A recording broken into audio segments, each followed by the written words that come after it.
Okay, so who's familiar with this term, precarious work? Can I just get a show of hands? Okay, about half the room, that's good. So I'm just going to go through the first slide here and show you some of the people who represent this new class of workers. On the left here we have this woman, Mary from Chicago. She's a Lyft employee, and I just saw this on Twitter the other day, this collection of images, and I thought it was pretty representative of young workers right now. And I just want to read it out because it's quite impressive that Lyft would publish this on their website. It says, shout out to all the impressive Lyft parents out there, like Mary, a longtime Lyft driver who was still on the road at 9 months pregnant. When contractions persisted, she headed to the hospital, but not before accepting one last request. The next morning, baby Maven Mia joined the Lyft family. And so instead of giving her maternity leave, they gave her a onesie for her child. So meanwhile, yeah, the next one there, we've got this gentleman. He's an app developer. It says, I rarely get to see my kids. That's a risk you have to take. Sponsored by Apple Music. The final one, we've got this young millennial type on the right-hand side there in the top right. And this is from Fiverr, and it says, you eat a coffee for lunch. You follow through on your follow-through. Sleep deprivation is your drug of choice. You might be a doer. And their tagline is, in doers we trust.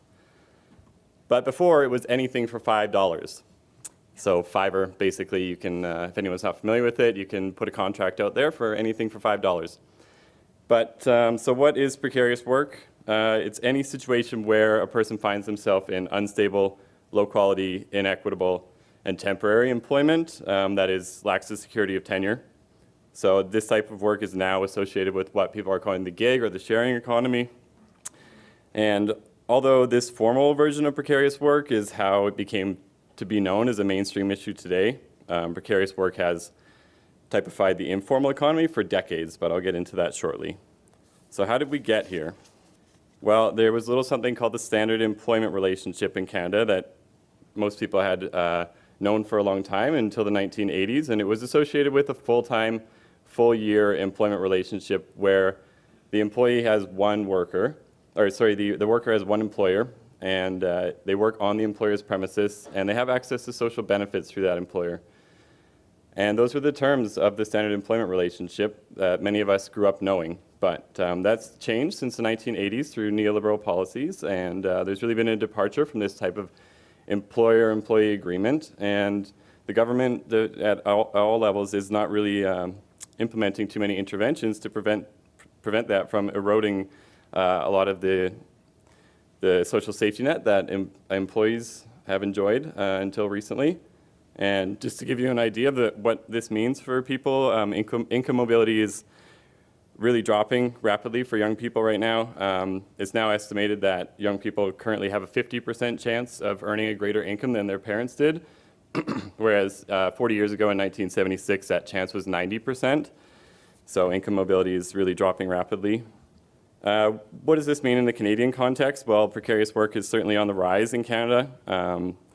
So we've got temporary labor on the rise, which is usually really short-term contract work with no security of tenure. And temporary employees make about a third less than permanent employees do on average. Also, we've got part-time employment on the rise. And that really just creates the illusion of job creation, but it doesn't provide us with those long-term decent jobs that the standard employment relationship was known for. And just to give you an idea, in Vancouver, about 70% more part-time jobs were created than full-time jobs between 2006 and 2015. So our provincial government loves to say that that British Columbia has the strongest job market in Canada, but most of that is part-time work. And then according to Statistics Canada, there's a little over 2 million Canadians, or about 13.1% of the national labor force, employed in temporary positions as of November 2016, according to the recent StatScan data. And there's a real public health concern associated with precarious work because it has increased anxiety for precarious workers, people who don't know when their next paycheck is coming from once their contract's up. And it's also delayed family planning for a lot of people because they don't have that stable income.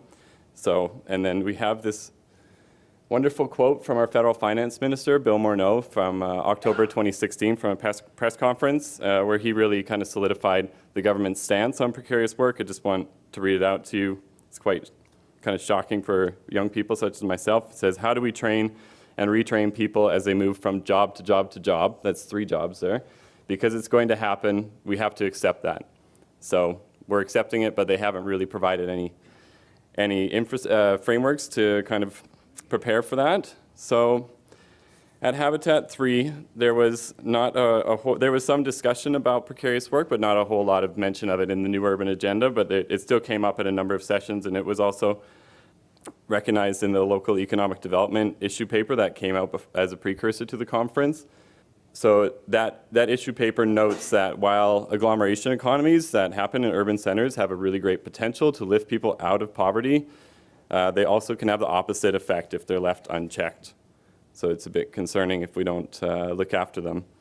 So this issue paper mostly spoke to informal economy workers, which of course are part of the precarious work class. And workers in the informal economy face a lot of problems, including insecure and hazardous working conditions, which are often in the breach of fundamental labor rights. And there's serious implications for their health and well-being. And some of these challenges are long working hours, low pay, difficult working conditions, low job security, high turnover rates, low job satisfaction. There's more women than men working in these vulnerable and low-paid jobs, and they don't provide adequate social security coverage. And these employees have difficulty exercising their fundamental rights, and they also face a lack of representation at their workplace. So there's a concern that this kind of formal precarious work that I mentioned earlier on can become informal really easily. If their formal precarious work dries up, if you have an issue with your car as an Uber driver and you can't afford to get it fixed, maybe you turn to the informal economy because you don't have enough cash to get your car fixed or something like that, or your contract's up and you can't find another contract. So there's a lot of issues with this informal side of precarious work, despite the perceived short-term benefits. The most pressing of which is tax avoidance, of course, if you're in the black market, and it can also lead to various forms of criminality, but it also lacks the regulatory frameworks for employees.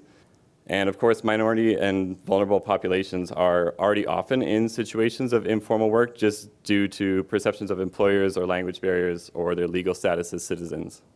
So what can we do to make precarious work if we're going to embrace it, as Bill Morneau would like us to? What can we do to formalize it and make it safer for precarious workers? There's some benefits to formalizing precarious work, such as a shared identity, which gives workers the ability to organize, and they can exercise their legal rights or protections. And there's also community-based alternatives that can create social equity, which I'll talk about in a second. And governments can benefit through ensuring that they're collecting the proper taxes. And so some of the conclusions that came out of these discussions at Habitat and in the class and whatnot is that precarious work is really not a long-term solution for the erosion of the standard employment relationship that we had, which just leaves us with a lack of decent work. But the federal government really is not doing a lot to provide us with solutions. So just to give you an idea, in Vancouver, there's the highest proportion of educated workers in Vancouver, yet it has one of the lowest average incomes in the country. So even many of us new planners who are just graduating or still in school and taking on contract work on the side while we're in school or just graduating, we're part of that precarious working class as well. So it's really applying to all people, all young workers.